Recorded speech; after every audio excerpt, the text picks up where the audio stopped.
Hey guys, welcome back to my channel. இன்னைக்குள்ள வீடியோல நம்ம போன வீடியோட கண்டினியூஷன், அதாவது ஜெனரல் டிஃபென்சஸ் அத பத்தி தான் பார்க்க போறோம். போன வீடியோல ஒரே ஒரு டிஃபென்ஸ், அதாவது வாலண்டரி நான் ஃபிட் இன்ஜூரியா அத பத்தி மட்டும் தான் நம்ம பார்த்தோம். இந்த வீடியோல மிச்சம் இருக்கிற எல்லா டிஃபென்ஸ் பத்தியும் நம்ம பார்ப்போம். இந்த வீடியோல நம்ம பார்க்க போற ஃபர்ஸ்ட் டிஃபென்ஸ் என்னதுன்னா, plaintiff himself is a wrongdoer.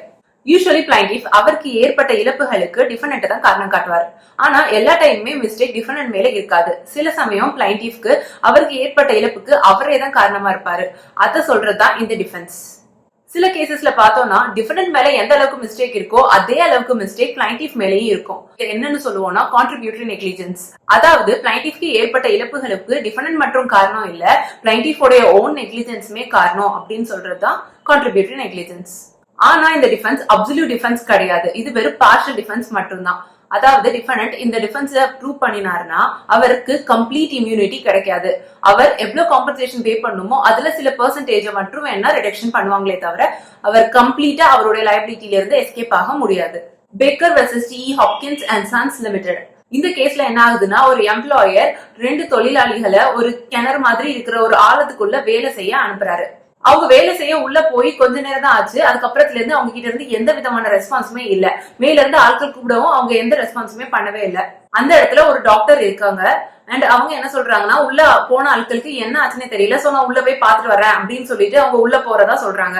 அப்போ மேல எம்ப்ளாயர் அண்ட் மிச்ச ஆட்கள் இருக்கிறவங்க என்ன சொல்றாங்கன்னா, உள்ள போனவங்க சத்தமே காணல, சோ அவங்க இறந்துட்டாங்களா என்னாச்சுன்னு கூட தெரியல, சோ நீங்களும் உள்ள போக வேண்டாம், நம்ம ஃபயர் சர்வீஸ் கூப்பிடுனா அவங்க வந்து பாக்கட்டு, அது வரைக்கும் நம்ம யாரும் உள்ள போக வேண்டாம் அப்படின்னு சொல்றாங்க. ஆனா இந்த டாக்டர் என்ன சொல்றாங்கன்னா, உள்ள போறவங்களுக்கு என்னாச்சுன்னு தெரியல, சோ நம்ம கண்டிப்பா காப்பாத்தே ஆகணும், அவங்க வர்ற வரைக்கும் நம்ம வெயிட் பண்ணிட்டுலாம் இருக்க முடியாது அப்படின்னு சொல்லிட்டு இவங்க யார் பேச்சுமே கேட்காம அவங்க இஷ்டத்துக்கு அந்த பழத்துக்குள்ள அந்த ஆழத்துக்குள்ள போறாங்க.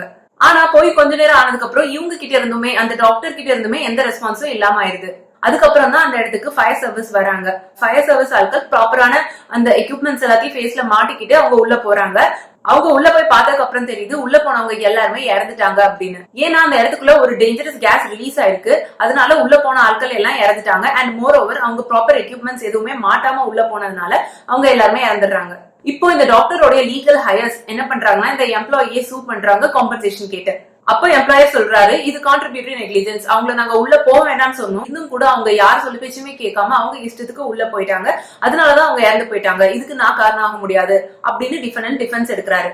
ஆனா கோர்ட் என்ன சொல்றாங்கன்னா, இந்த மாதிரியான ஆக்ட்ன்றது ஒரு ஆக்ட் ஆஃப் பிரேவரி. ஒரு டாக்டரா அவங்க அந்த இடத்துல உள்ள போனவங்களுக்கு என்ன ஆயிடுச்சோ அப்படின்னு சொல்லிட்டு அவங்களை காப்பாத்துறதுக்காண்டி உள்ள போயிருக்காங்கன்றது ஒரு நல்ல விதமான ஆக்ட். இந்த மாதிரியான ஆக்ட நம்ம கண்டிப்பா அப்ரிசியேஷன் தான் பண்ணணும்.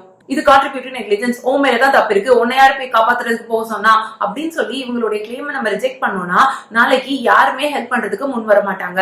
அண்ட் மோர் ஓவர் அவங்க இறந்ததுக்கு காரணம் ஆஸ் அ எம்ப்ளாயரா நீ ப்ராப்பரான எக்யூப்மெண்ட்ஸ் அவங்களை கொடுக்காம உள்ள அனுப்பியிருக்க, அதனாலதான் அவங்க இறந்தாங்க. இன்கேஸ் நீ ப்ராப்பரா எக்யூப்மெண்ட்ஸ் எல்லாம் கொடுத்து அனுப்பியிருந்தேன்னா, உன்னுடைய டியூட்டில நீ சரியா இருந்திருந்தேன்னா அவங்க இறந்திருந்திருக்க மாட்டாங்க. சோ இது உன்னுடைய நெக்லிஜென்ஸ் தான் காரணம், நீ காம்பன்சேஷன் கொடுத்துதான் ஆகணும் அப்படின்னு கோர்ட் டிசைட் பண்றாங்க. ஹேனஸ் வெர்சஸ் ஆரோட. இந்த கேஸ்ல என்ன நடக்குன்னா, டிஃபெண்டன்ட் அவர் ஒரு குதிரை வண்டி வச்சிருக்காரு.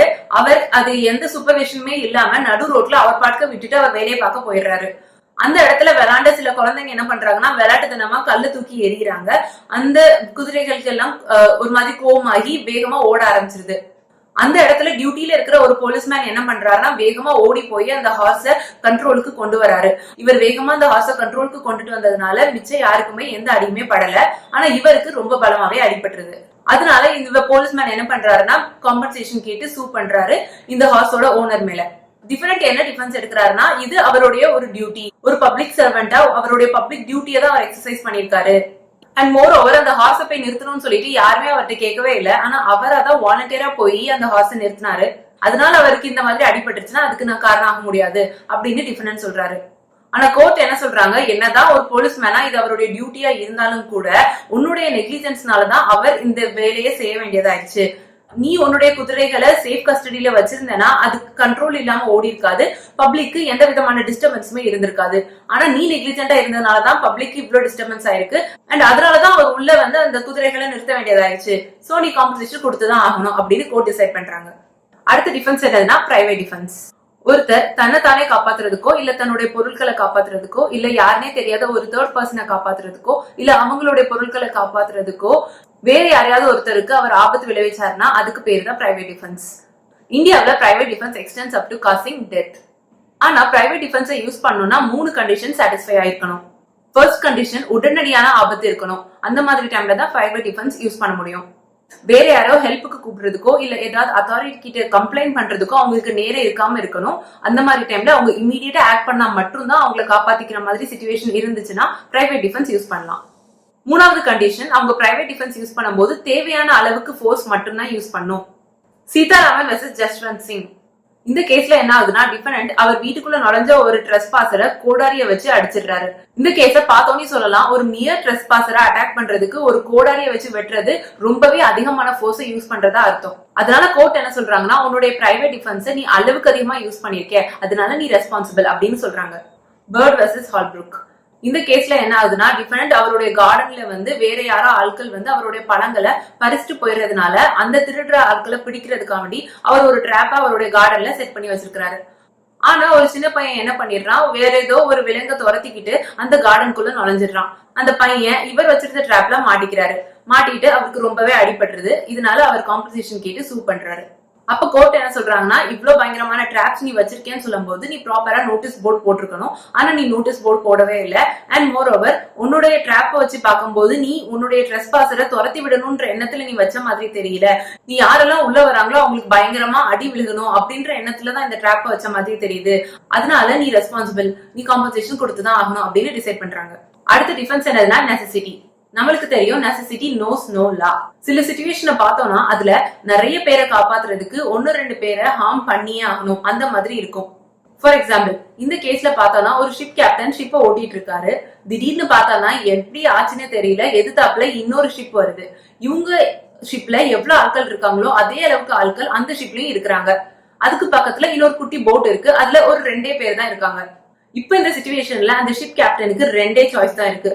ஒன்னு ஸ்ட்ரெயிட்டா போய் எதிர்த்தாப்புல வர அந்த ஷிப்ல அவர் முட்டிக்கணும், இல்ல பக்கத்துல இருக்கிற அந்த குட்டி போட், அதுல 2 பேர் தான் இருக்காங்க, அவங்க மேல முட்டிட்டனா இவங்க ஷிப்பும் காப்பாத்தப்படும், எதிர்த்தாப்புல வர அந்த ஷிப்பும் காப்பாத்தப்படும்.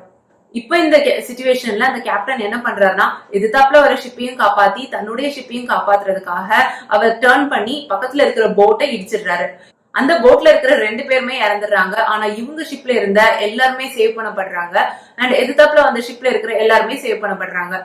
இந்த மாதிரி சிச்சுவேஷன்ல அந்த கேப்டன் எடுத்த சாய்ஸ நம்ம சரின்னு சொல்றோம்.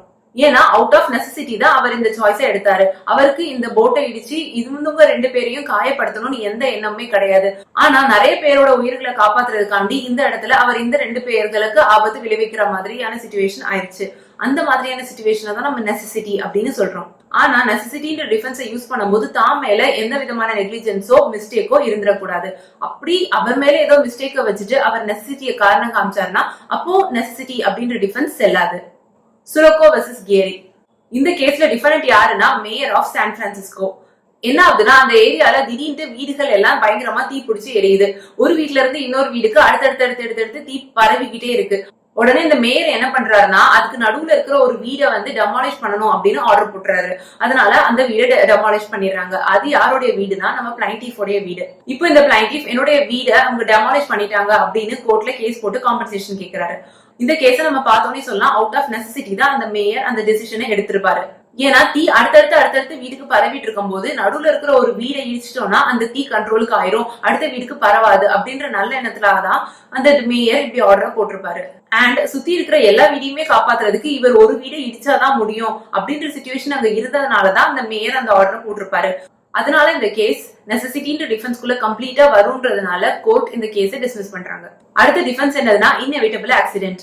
சில சமயம் சில விபத்துக்களை நம்ம எவ்வளவுதான் நினைச்சாலும் தடுக்க முடியாது, அது தவிர்க்க முடியாம எப்படினாலும் நடந்துரும். Stanley versus Powell. இந்த கேஸ்ல என்ன நடக்குன்னா, பிளைண்டிஃப் அண்ட் டிஃபெண்டன்ட் ஒரு ஹண்டிங் பார்ட்டிக்கு போறாங்க. டிஃபெண்டன்ட் என்ன பண்றாருன்னா ஒரு அனிமலை எய்ம் பண்ணிட்டு ஷூட் பண்றாரு.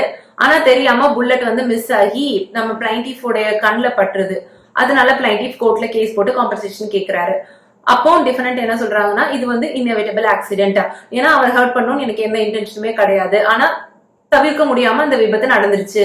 அப்ப கோர்ட் இந்த டிஃபென்ஸ் அக்செப்ட் பண்ணிட்டு இது ஒரு இன்எவிட்டபிள் ஆக்சிடென்ட், இதுக்கு யாரையுமே காரணம் காட்ட முடியாது அப்படின்னு கேஸை டிஸ்மிஸ் பண்றாங்க. இப்ப பார்த்தோம்னா private defence, necessity, inevitable accident, இந்த 3மே ரொம்ப சிமிலரா இருந்த மாதிரி இருக்கும். ஆனா இந்த 3க்குமே குட்டி குட்டி டிஃபரன்ஸ் இருக்கு. நெசசிட்டிலையும் இன்னெவிட்டபிள் ஆக்சிடென்ட்லயும் ஒரு இன்னசென்ட் ஹார்ம் பண்ணப்படுறாரு. ஆனா பிரைவேட் டிஃபென்ஸ்ல தப்பு பிளைண்டிஃப் மேலேயே தான் இருக்கும். நெசசிட்டில டிஃபெண்டன்ட்க்கு பிளைண்டிஃபை ஹார்ம் பண்ணணும் அப்படின்னு எந்த விதமான இன்டென்ஷனுமே இருக்காது. இன்னெவிட்டபிள் ஆக்சிடென்ட்ல அந்த ஆக்சிடென்ட் நடக்க கூடாது அப்படின்றதான் டிஃபெண்டன்ட் நினைப்பாரு. ஆனாலும் தவிர்க்க முடியாம அந்த ஆக்சிடென்ட் நடந்துரும். பிரைவேட் டிஃபென்ஸ்ல டிஃபெண்டன்ட் வந்து பிளைண்டிஃப் கிட்ட இருந்து எஸ்கேப் ஆகுறதுக்காண்டி வேணுக்குனே தான் ஹார்ம் பண்ணிருப்பாரு. அதனால பிரைவேட் டிஃபென்ஸ்ல ஹார்ம் வந்து இன்டென்ஷனோட தான் நடந்திருக்கும். அடுத்த டிஃபென்ஸ் ஸ்டாட்யூட்டரி அத்தாரிட்டி. ஒரு ஆக்ட் வந்து சட்டத்தாலேயோ இல்ல ஏதோ ஒரு அத்தாரிட்டியாலேயோ அங்கீகரிக்கப்பட்டதா இருந்துச்சுன்னா அந்த ஆக்ட செஞ்சது வந்து தப்பு கிடையாது. ஃபார் எக்ஸாம்பிள், ஒரு இடத்துல ட்ரெயின் போறதுக்காண்டி ரயில்வே ட்ராக் அமைச்சிட்டு இருக்காங்க. இந்த இடத்துல இனி ட்ரெயின் போறதுனால யாருக்கோ ஒருத்தருடைய ரைட் டு வே பாதிக்கப்படுது, இல்ல அந்த சுத்தி இருக்கிற ஏரியால இருக்கிற மக்களுக்கு வந்து ரொம்ப நாய்ஸ் பொல்யூஷனா இருக்கு, ரொம்ப தொல்லையா இருக்கு அப்படின்றதுனால இந்த இடத்துல ரயில்வே ட்ராக் வரக்கூடாது, ட்ரெயின் கன்ஸ்ட்ரக்ஷன் பண்ணக்கூடாது அப்படின்னு சொல்லி கேட்க முடியாது. ஏன்னா இது ஸ்டாட்யூட்டரி அத்தாரிட்டி மூலமா அந்த ஆக்ட செய்யறாங்க. அண்ட் மோர் ஓவர் இது பப்ளிக் அட் லார்ஜ், எல்லா மக்களுக்காண்டியும் செய்யறதுனால இந்த ஆக்ட நம்ம குறை சொல்ல முடியாது. Smith versus London and south western railway company. இந்த கேஸ்ல என்ன நடக்குதுன்னா, சில வேலையாட்கள் வந்து ரயில்வே ட்ராக் ஒரு இடத்துல போட்டுட்டு இருக்காங்க. அண்ட் போட்டு முடிச்சுட்டு அவங்க போகும்போது அவங்களோட எக்யூப்மெண்ட்ஸ் எல்லாத்தையும் திருப்பி எடுத்துட்டு போகாம சில எக்யூப்மெண்ட்ஸ் அந்த இடத்துல போட்டுட்டு போயிடுறாங்க. அந்த இடத்துல ட்ரெயின் போக ஆரம்பிக்கும் போது ஸ்பார்க்ஸ் ஏற்பட்டு அந்த இடத்துல தீ விபத்து நடந்துருது. நம்ம பிளைண்டிஃபோட வீடும் அதனால ஃபுல்லா எரிஞ்சிருது. இப்போ அவரு கோர்ட்ல கேஸ் போட்டு காம்பன்சேஷன் கேட்கிறாரு. அப்போ கோர்ட் என்ன சொல்றாங்கன்னா, என்னதான் இது ஸ்டாட்யூட்டரி அத்தாரிட்டி மூலமா அவங்க அந்த வேலையை செஞ்சாலும் அவங்க செஞ்சு முடிச்சதுக்கு அப்புறம் அவங்க எக்யூப்மெண்ட்ஸ் எல்லாத்தையும் தூக்கிட்டு போகாதது அவங்களுடைய நெக்லிஜென்ஸ். அந்த நெக்லிஜென்ஸ்னாலதான் இப்போ அந்த தீ விபத்து நடந்தது. சோ இதனால ஸ்டேட் ரெஸ்பான்சிபிள், நீங்க காம்பன்சேஷன் கொடுத்துதான் ஆகணும் அப்படின்னு டிசைட் பண்றாங்க. அடுத்த டிஃபென்ஸ் விஸ் மேஜர், இல்லனா ஆக்ட் ஆஃப் காட், கடவுளோட செயல் அப்படின்னு சொல்லுவாங்க. பிளைண்டிஃப்க்கு ஏதாவது ஒரு இழப்பு நடந்திருக்கும், ஆனா அந்த இழப்புக்கு டிஃபெண்டன்ட் காரணம் ஆக மாட்டாரு. அதாவது ஏதாவது ஒரு இயற்கை செயல் மூலமா அவருக்கோ இல்ல அவருடைய ப்ராப்பர்ட்டிக்கோ ஏதாவது டேமேஜ் நடந்திருந்ததுன்னா அதுக்கு டிஃபெண்டன்ட் காரணம் ஆக முடியாது அப்படின்னு சொல்றதுதான் இந்த டிஃபென்ஸ் விஸ் மேஜர். ஏதோ நேச்சுரல் கெலாமிட்டிஸ் மூலமா அந்த பிளைண்டிஃப்க்கு அந்த ஆபத்து நேர்ந்திருக்குமே தவிர அதுக்கு டிஃபெண்டன்ட் எந்த காரணமே கிடையாது. ஏன்னா அவர் எதுவுமே செஞ்சிருக்க மாட்டாரு. Nicholas versus Marshall. இந்த கேஸ்ல டிஃபெண்டன்ட் என்ன பண்றாருன்னா, அவருடைய லேண்ட்ல நிறைய ஆர்டிபிஷியல் லேக்ஸ் வச்சிருக்காரு. திடீர்னு என்ன ஆகுதுன்னா, ஒரு நாள் அந்த ஏரியால ரொம்ப பயங்கரமா மழை பெஞ்சிருது. இந்த அளவுக்கு மழையை இதுக்கு முன்னாடி அவங்க பார்த்ததே கிடையாது. சோ அந்த அளவுக்கு மழை பெய்யும் போது என்ன ஆகுதுன்னா, பிளைண்டிஃபோடைய பிரிட்ஜஸ் எல்லாமே அந்த மழை தண்ணியில அடிச்சுட்டு போயிருது. இந்த இடத்துல பிளைண்டிஃப் டிஃபெண்டன்ட்ட காரணம் காட்டுறாரு. இவர் அவருடைய ஏரியால நிறைய லேக்ஸ் வச்சிருந்ததுனாலதான் அது எல்லாம் ஒரே நாள் ஓவர்ஃப்ளோ ஆகி இவ்வளவு வெள்ளப்பெருக்கா நடந்துருச்சு. ஆனா கோர்ட் என்ன சொல்றாங்கன்னா, இது ஒரு ஆக்ட் ஆஃப் காட், இது ஒரு நேச்சுரல் கெலாமிட்டிஸ் தான், டிஃபெண்டன்ட் காரணம் கிடையாது அப்படின்னு கேஸ டிஸ்மிஸ் பண்றாங்க. ராமலிங்க நாடார் வெர்சஸ் நாராயண ரெட்டியார். இந்த கேஸ்ல என்ன நடக்குன்னா, பிளைண்டிஃப் வந்து டிஃபெண்டன்ட் கிட்ட வந்து சில பொருட்களை ஆர்டர் பண்ணிருக்காரு. அண்ட் டிஃபெண்டன்ட் அந்த பொருட்களை பிளைண்டிஃப் கிட்ட டெலிவரி பண்றதுக்காண்டி வண்டியில வந்துட்டு இருக்காரு. வந்துட்டு இருக்கும் போது என்ன ஆகுதுன்னா, சில ஆட்கள், சில வழிப்பறி கொள்ளையர்கள் அந்த பொருட்கள் எல்லாத்தையும் திருடிட்டு போயிடுறாங்க. அதனால டிஃபெண்டன்டால அவர் கொண்டுட்டு வந்த பொருட்களை பிளைண்டிஃப் கிட்ட டெலிவரி பண்ண முடியல. இப்ப பிளைண்டிஃப் கோர்ட்ல சூ பண்ணி காம்பன்சேஷன் கேட்கிறாரு. அப்போ டிஃபெண்டன்ட் என்ன சொல்றாருன்னா, இது ஒரு ஆக்ட் ஆஃப் காட், இதை நான் முன்னாடியே எதிர்பார்த்து இருக்கல அண்ட் இதுக்கு நான் காரணம் ஆக முடியாது அப்படின்னு சொல்றாரு. ஆனா கோர்ட் என்ன சொல்றாங்கன்னா, ஆக்ட் ஆஃப் காட்னா அதுல ஹியூமன் இன்டர்ஃபரன்ஸ் சுத்தமாவே இருக்காது. இந்த இடத்துல ஹியூமன் இன்டர்ஃபரன்ஸ் தான் இருக்குது. சில கொள்ளையர்கள் தான் வந்து கொள்ளை அடிச்சுட்டு போயிருக்காங்க. அதை ஆக்ட் ஆஃப் காட்னு சொல்ல முடியாது. இதை ஒரு தவிர்க்க முடியாத விபத்துன்னு சொல்லலாமே தவிர ஆக்ட் ஆஃப் காட் இது ஆகாது அப்படின்னு சொல்றாங்க கோர்ட். அடுத்த டிஃபென்ஸ் என்னதுன்னா mistake. Ignorantia facta excusat, ignorantia juris non excusat. அதாவது ignorance of fact is an excuse, ஆனா ignorance of law is not an excuse. So இந்த இடத்துல நம்ம மிஸ்டேக்னு சொல்றது ignorance of fact மட்டும்தான். உண்மை என்னன்னு தெரியாமலையோ இல்ல ஒரு பொய்யான விஷயம் தான் உண்மை அப்படின்னு நினைச்சிட்டு ஏதாவது ஒரு ஆக்ட் செஞ்சாங்கன்னா அந்த ஆக்ட தான் நம்ம என்னன்னு சொல்றோம்னா ignorance of fact. Morrison versus Ritchie and co. இந்த கேஸ்ல என்ன ஆகுதுன்னா, ஒரு ஸ்காட்டிஷ் நியூஸ் பேப்பர் என்ன பண்றாங்கன்னா, ஒரு செலிபிரிட்டி கப்பலுக்கு ட்வின்ஸ் பிறந்திருக்கு அப்படின்னு சொல்லிட்டு அவங்களுடைய நியூஸ் பேப்பர்ல பப்ளிஷ் பண்றாங்க. ஆனா உண்மை என்னன்னா, அந்த கப்பல்ஸ்க்கு மேரேஜ் ஆகி 2 மாசம் தான் ஆகுது. அதனால அந்த கப்பல் என்ன பண்றாங்கன்னா, இந்த நியூஸ் பேப்பர் கம்பெனி மேல ஒரு டிஃபமேஷன் கேஸ் ஃபைல் பண்றாங்க. அப்ப இந்த நியூஸ் பேப்பர் கம்பெனி என்ன சொல்றாங்கன்னா, உண்மை என்னன்னு தெரியாம நாங்க இப்படி பண்ணிட்டோம், இது பை மிஸ்டேக் தான் நடந்துருச்சு அப்படின்னு சொல்றாங்க. ஆனா கோர்ட் என்ன சொல்றாங்கன்னா, ஒரு நியூஸ் பேப்பர் கம்பெனியா இருந்துட்டு இப்போ ஒரு விஷயத்த பப்ளிக்கா எல்லாத்துக்கும் பப்ளிஷ் பண்றதுக்கு முன்னாடி அந்த விஷயத்தோடைய உண்மை தன்மையை என்னன்னு நீங்க ஆராய்ச்சி பண்ணி அதுக்கப்புறம் தான் பப்ளிஷ் பண்ணி இருந்திருக்கணும். ஆனா நீங்க இவ்வளவு நெக்லிஜென்டா ஆக்ட் பண்ணனாலதான் இப்போ உங்களுக்கு இந்த இழப்பு ஏற்பட்டிருக்கு, அதனால நீங்க காம்பன்சேஷன் தரணும் அப்படின்னு சொல்லி டிசைட் பண்றாங்க. சோ அவ்வளவுதான், ஜெனரல் டிஃபென்சஸ் முடிஞ்சது. So that's it for this video. அடுத்த வீடியோல உங்களை பார்க்குறேன். பை.